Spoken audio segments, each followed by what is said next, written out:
ನಾನು ಈ ಹಂತದಲ್ಲಿ ಏನು ಹೇಳೋದಿಲ್ಲ. ಅವತ್ತೂ ಇದೇ ಮಾತು ಹೇಳಿದ್ದೆ. ಹಾಲಿ ನ್ಯಾಯಾಧೀಶರ ನೇತೃತ್ವದಲ್ಲಿ ನಡೆಸಿ ಇವನು ಮಂಪರು ಪರೀಕ್ಷೆಗೊಳಪಡಿಸಿ ಯಾರನ್ನ, ದೂರುದಾರನ್ನ. ಅದು ಜೊತೆಗೆ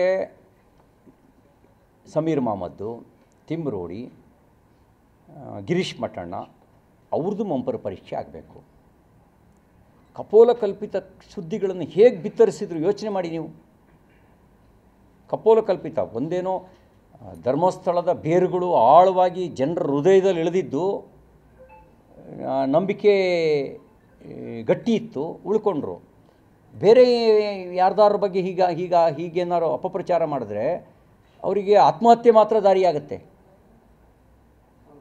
ಹೇಳಿ, ಈ ಥರ ಅಪಪ್ರಚಾರ ಮಾಡಿದ್ರೆ ಏನೋ ಇರ್ಬೋದು ಅನ್ನುವಂಥ ಕುತೂಹಲ ಹುಟ್ಟಿಸೋ ರೀತಿಯಲ್ಲಿ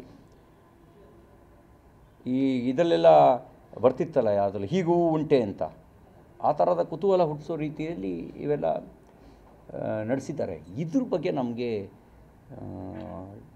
ಅನುಮಾನ ಇರತಕ್ಕಂಥದ್ದು ಸರ್ಕಾರದ ನಡೆ ಆರಂಭದಲ್ಲಿ ಅದು ಅನುಮಾನ ಹುಟ್ಟಿಸೋ ರೀತಿಯಲ್ಲೇ ನಡ್ಕೊಳ್ತು ಸರ್ಕಾರ. ನಾನು ಈ ಹಂತದಲ್ಲಿ ಏನು ಹೇಳೋದಿಲ್ಲ. ಅವತ್ತೂ ಇದೇ ಮಾತು ಹೇಳಿದ್ದೆ. ಹಾಲಿ ನ್ಯಾಯಾಧೀಶರ ನೇತೃತ್ವದಲ್ಲಿ ನಡೆಸಿ ಇವನು ಮಂಪರು ಪರೀಕ್ಷೆಗೊಳಪಡಿಸಿ ಯಾರನ್ನ, ದೂರುದಾರನ್ನ.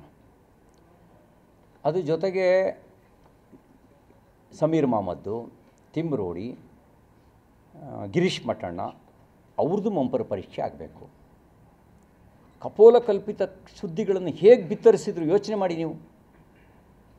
ಕಪೋಲ ಕಲ್ಪಿತ ಒಂದೇನೋ ಧರ್ಮಸ್ಥಳದ ಬೇರುಗಳು ಆಳವಾಗಿ ಜನರ ಹೃದಯದಲ್ಲಿ ಇಳಿದಿದ್ದು, ನಂಬಿಕೆ ಗಟ್ಟಿ ಇತ್ತು, ಉಳ್ಕೊಂಡ್ರು.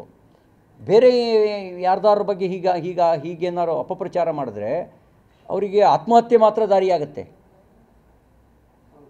ಹೇಳಿ, ಈ ಥರ ಅಪಪ್ರಚಾರ ಮಾಡಿದ್ರೆ ಏನೋ ಇರ್ಬೋದು ಅನ್ನುವಂಥ ಕುತೂಹಲ ಹುಟ್ಟಿಸೋ ರೀತಿಯಲ್ಲಿ